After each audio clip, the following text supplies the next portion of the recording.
오늘 우리가 함께 상고할 말씀의 제목은 하나님의 은혜에 대한 감사입니다.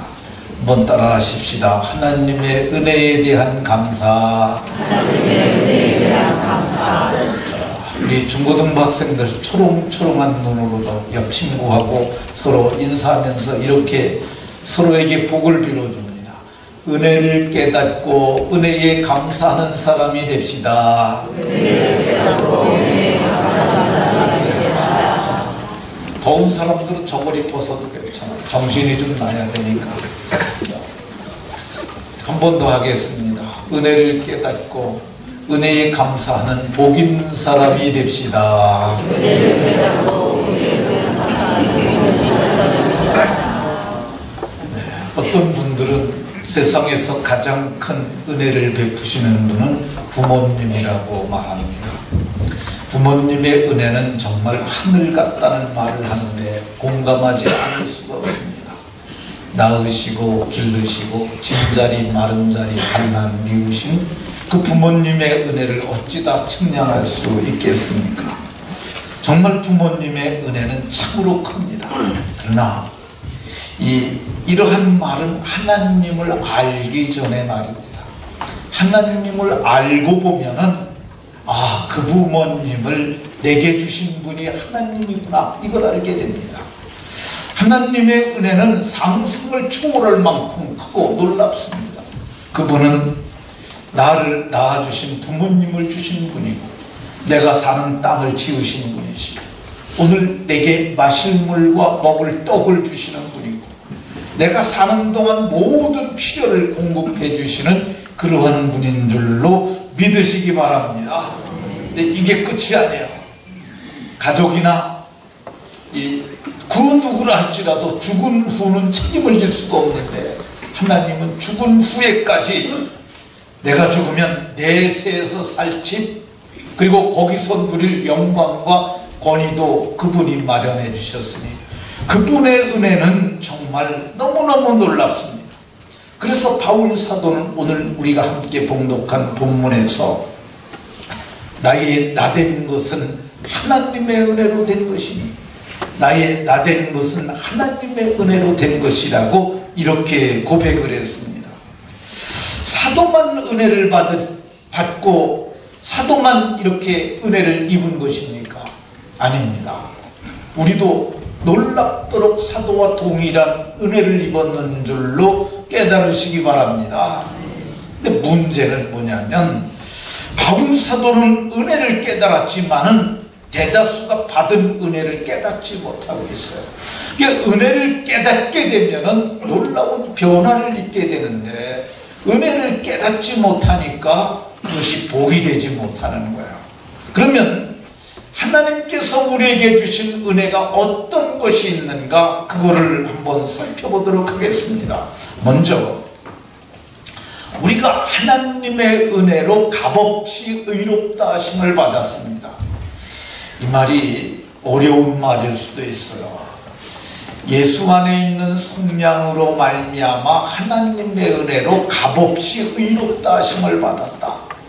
이 값없이 의롭다 하심을 받았다는 말은 값을 내지 않았다는 거야. 돈 치르지 아니하고 어떤 죄가도 치르지 아니하고 의롭다 하심을 받았다고 말합니다. 어떤 사람이 의롭다 함을 받았어요? 허물과 죄로 죽었던 죄값으로 죽을 수밖에 없는 죄인이 의롭다 하심을 받은 거야. 성경을 보면 죄를 졌으면 죽어야 해요. 그 죄의 값은 사망이에요. 그러니까 죄 때문에 죽었는데 그 죄인이 의로워졌다고 얘기해요. 어떻게? 죄값을 누군가 다시 내주셨어요. 대신 내주셨어요. 그래서 값없이라는 말은 나는 값을 치르지 않았지만은 값을 내주신 분이 계신 거야. 그분이 누구예요? 예수님. 예수님께서 우리 대신 죽으셨어요. 그 은혜에 의해서 우리가 속량을 받았어요. 속량은 돈을 내고 풀려나는 게 속량이에요. 죄로 죽어야 되는데 죄값을 내고 우리가 다시 풀려났어요. 이게 죄의 값으로 말미암아 속량을 받았는데 오늘 세례받는 사람들이 이 은혜를 입은 거야. 그러니까 세례받은 사람들이 원래는 물 속에 들어가야 하는데 우리는 물에서 하지 않고 이렇게 물뿌림을 합니다. 근데 이 물 속에 들어간다는 이 세례라는 말이 헬라 말로는 베프티즈마라는 단어가 쓰였는데 이게 잠근다는 거예요. 잠근다. 그러니까 물 속에 들어가면 죽을까 살까? 했으나 죽을까 살까? 자, 물 속에 들어가면 어떻게 죽을까 살까? 우리 중학생들, 고등학생들 말을 해봐. 너 말해. 가운데 이름이 뭐지? 응? 시무석이 맞아. 자, 우석아, 물 속에 들어가면 죽겠어 살겠어? 죽지. 그러니까 예수님도 물 속에 들어가셨잖아. 이게 세례예요. 그러니까 그거 예수님하고 함께 죽는다는 뜻이에요. 물에서 나오면 살까 안 살까? 살지. 이게 부활이에요. 그래서 그리스도와 함께 죽고 다시 사는 것, 이것이 곧 세례인데, 이것을 이 세례를 통하여 그리스도와 연합하는 거야. 연합. 그래서 그리스도와 연합한 사람들은 그리스도와 함께 죽고 다시 사는 은혜를 입게 되는데, 이렇게 되면은 의롭다 하심을 받으면 하나님 앞에 설 수가 있어요. 죄인은 하나님 앞에 설 수가 없어요. 근데 의인은 하나님 앞에 설 수가 있어요.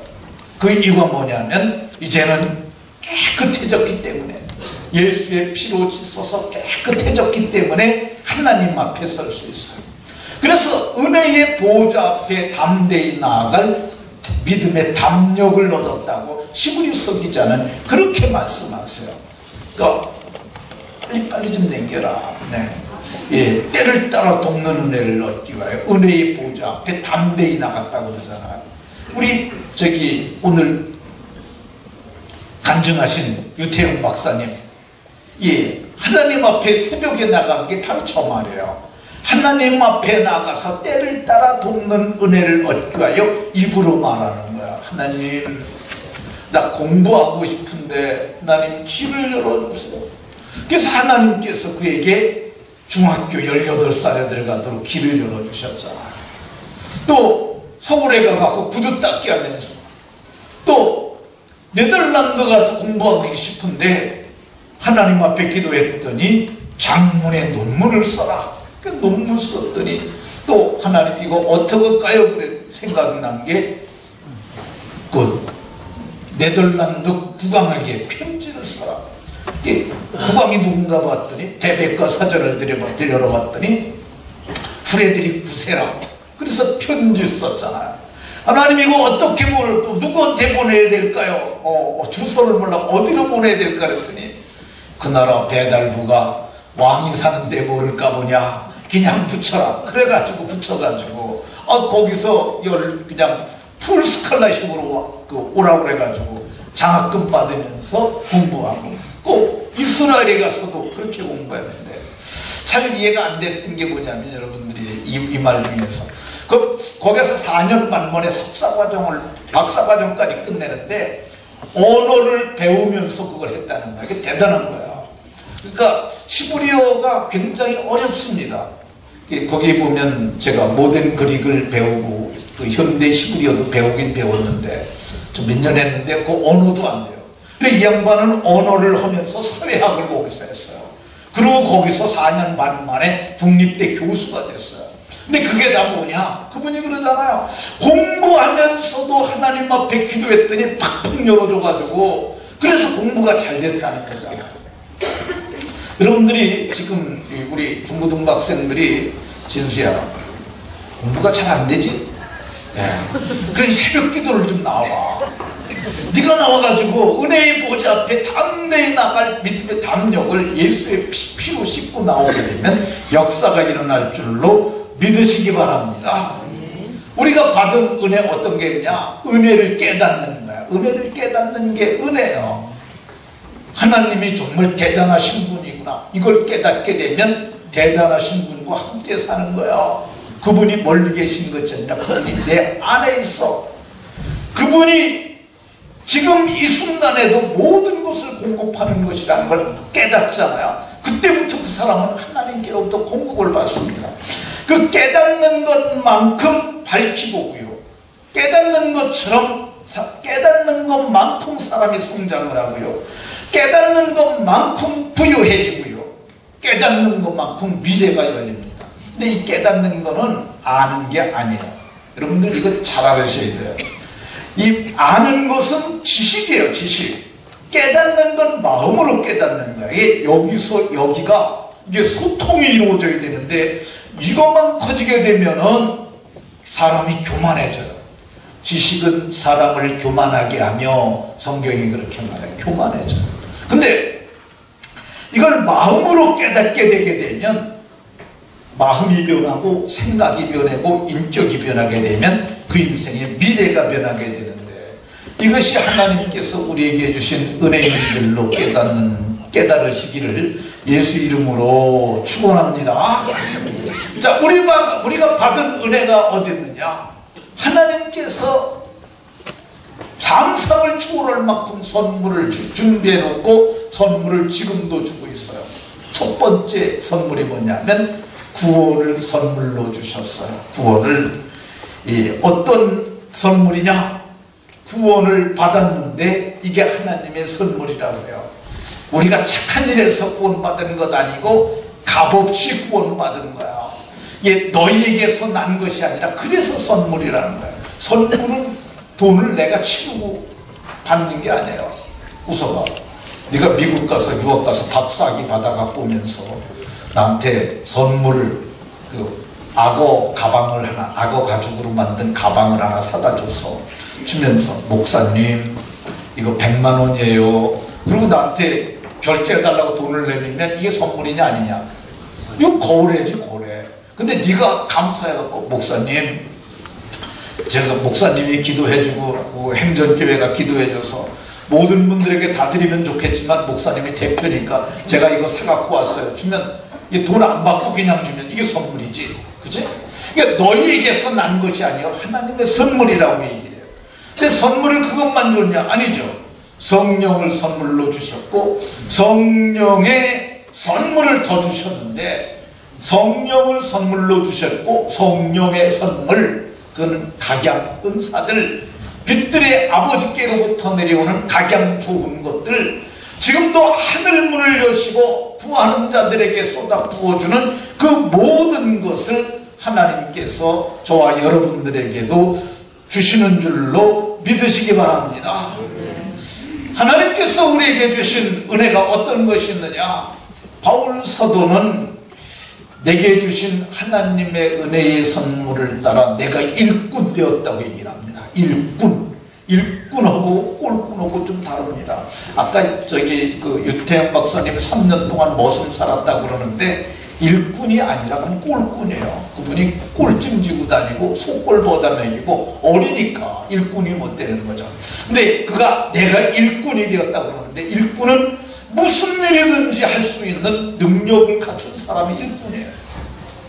그러니까 하나님께서 우리에게 어떤 은혜를 주시느냐? 정말 하나님을 믿고 구하면은 우리를 유력한 자들, 힘 있는 자들을 만들어 주시는 거야.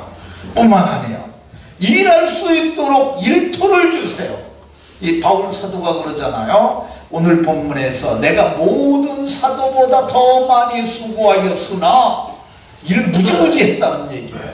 당시에 세계를 3바퀴나 돌아서, 그러니까 일을 무지무지 많이 한 거죠. 근데 그것도 하나님의 은혜라고 얘기해요. 날마다 밥 쳐드시고 노시는 게 은혜겠어요? 일하는 게 은혜겠어요? 다시 지금 날마다 밥 먹고 노는 게 은혜겠어요? 일하는 게 은혜겠어요? 그래서 그러잖아요. 더 많이 수고했는데 그것이 하나님의 은혜라고 얘기했어요. 유태현 박사는 일을 무지무지 한 사람입니다. 오늘 간증에는 없는데 이분이 이제 한국에 귀국해서 건국대 교수를 하고 경북대 농과대학 학장을 하고 부총장까지 합니다. 근데 어느 날 그때 혁명정부가 그를 부릅니다. 박정희 전 대통령이 그를 불렀어요. 그리고 부르기 전에 대통령께서 당신하고 1시간을 얘기하시겠다고 얘기를 했다. 근데 박정희 대통령에게 재벌들도 와갖고 10분 이상 얘기한 사람이 없대요. 딱 간단하게 얘기가 끝나고 다 보내는 거야. 근데 1시간을 그에게 작정을 하고 만나서 얘기하겠다고 그랬어요. 1시간을 얘기를 하는데 뒤에 사람들이 다 스케줄대로 기다리고 있는데 대통령이 더 얘기하자고 그러더래요. 2시간을 했는데 더 하자고 그러더래요. 화장실 갔다 와서 하자고 그래서 화장실 갔다 와서 또 하는데 더 하자고 그러더래요. 5시간을 장장 얘기했다는 거예요. 그분이 그러고 뭐라고 그러냐면 당신이 이 나라 재건을 위해서 농촌 부흥을 위해서 당신 마음대로 일할 수 있도록 하라. 우선 청와대에다가 당신 자리를 마련해 줄 테니까 당신 내가 어떻게 해주면 될지 그것만 얘기를 하고. 그래서 그 자리에서 얘기를 하길 우선 지방 군수 중에서 일 잘하는 군수 하나 여기로 보내주시고 그리고 국장급 공무원 중에서 뛰어난 국장급 공무원 하나 보내주시고 그리고 또 하나 이 여성 중에서 이 타이핑 잘하는 똘똘한 여성 하나 보내달라. 우선 3명. 그래서 근데 대통령이 급하게 3일 뒤에 마련회를 뜨니까 3일 뒤에 출근하라고 청와대로. 3일 뒤에 갔더니 자기 방하고 다 꾸며놨더래요. 3일 만에. 그래서 그분이 새마을운동을 그분이 그때부터 시작해서 우리나라 새마을운동의 효시가 바로 그분이라는 겁니다. 얼마나 대단해요. 이게 다 하나님의 은혜입니다. 은혜를 받았으니 어떻게 살아야 할까? 바울 사도는 이렇게 말합니다. 항상 하나님께 감사하노니 하나님의 은혜로 말미암아 하나님께 항상 감사했다는 거예요. 은혜를 깨닫게 되면 늘 감사할 수밖에 없어요. 이걸 입으로 하는 감사죠. 감사는 몇 가지가 있는데 첫째는 입으로 하는 거 있어요. 두 번째는 몸으로 하는 거 있어요. 세 번째는 물질로 하는 거 있어요. 오늘 요 3가지 간단하게 말씀하고 마치겠습니다. 감사는 입으로 하는 것. 천냥 그런 거 있잖아요. 말 한마디가 천냥빚을 갚는다고 그러잖아요. 이게 말로 하나님께 감사하는 거야. 하나님 너무너무 감사합니다. 이게 기도야. 감사함으로 말하는 것, 이거 기도입니다. 이쪽에 불을 꺼놨네, 바깥에서 누가. 네. 자, 두 번째, 어떻게 감사할까? 어떻게? 몸으로 감사할 수 있습니다. 몸으로 어떻게? 예배함으로, 찬송함으로, 전도함으로, 각양의 봉사를 통해서 하나님 앞에 감사함을 몸으로 표현할 수 있어요. 내가 무엇을 할 수 있는가? 자원하는 것 필요합니다. 자원하는 것. 하나님, 내가 이 일을 할 수 있겠는데, 그리고 내가 이 일을 하겠습니다. 그리고 교회에서도 우리 교회 장로님들이니 누구한테 내가 이 일을 좀 봉사를 해도 좋겠는가? 그러고 하는 거죠. 오늘도 보니까 안내하는데 사람이 없어요. 일부 예배 때. 그래서 급하게 제가 몇 분 보고 기다렸다가 붙잡아가지고 오늘 안내 좀 해주십시오. 주보 좀 적어주십시오. 내가 그런 말을 했는데 그거 몸으로 하는 봉사할 수 있습니다. 마지막으로 어떻게 감사할 수 있느냐? 물질로 감사할 수 있어요. 하나님 앞에 예물 드리는 거야. 너그럽게 연보하는 거야. 너그럽게. 그리고 하나님 앞에 드릴 적에 구하게 드리는 거야. 구한연보라고 이렇게 말하고 있어요. 많이 받은 자는 좀 많이 드리는 것이 좋습니다. 저는 예수 믿는 날부터 하나님께서 은혜를 베풀어 주셔서 지금까지 그래서 매년 감사금을 너무너무 감사해서 올렸는데 제가 그냥 그렇게 해서 올해도 제가 제 힘껏 제 깐에는 꽤 많이 하나님 앞에 드렸습니다. 성경은 또 이렇게 많이 드리면 하나님께서 많이 거두게 하신다고 말씀하셨어요. 적게 심은 자는 적게 거두고 많이 심은 자는 많이 거둔다고 그랬는데 이게 뭘 두고 한 말이냐? 재물을 두고 한 말이에요. 말씀을 마치도록 하겠습니다. 우리 함께 예배하는 모든 사람들 하나님의 은혜를 깨달으십시오. 깨달아지지 아니하면 하나님 앞에 부르짖어 기도하세요. 은혜가 깨달아지게 해달라. 그러면 은혜가 깨달아지고, 그렇게 되면 인생이 달라집니다. 오늘 힘들고 답답한 분이 계시면 우리는 예수 믿는 그 순간 속량 죄사함을 받아서 의롭다 하심을 받은 의인들이에요. 보좌 앞에 담대히 나와가서 새벽에 와서 하나님 앞에 부르짖으세요. 하나님 힘들어요. 하나님 어려워요. 하나님 답답해요. 그러면 하나님께서 열어주시고 헤쳐주시고 응답해주시고 복이 되게 하실 줄로 믿으시기 바랍니다. 기도합니다.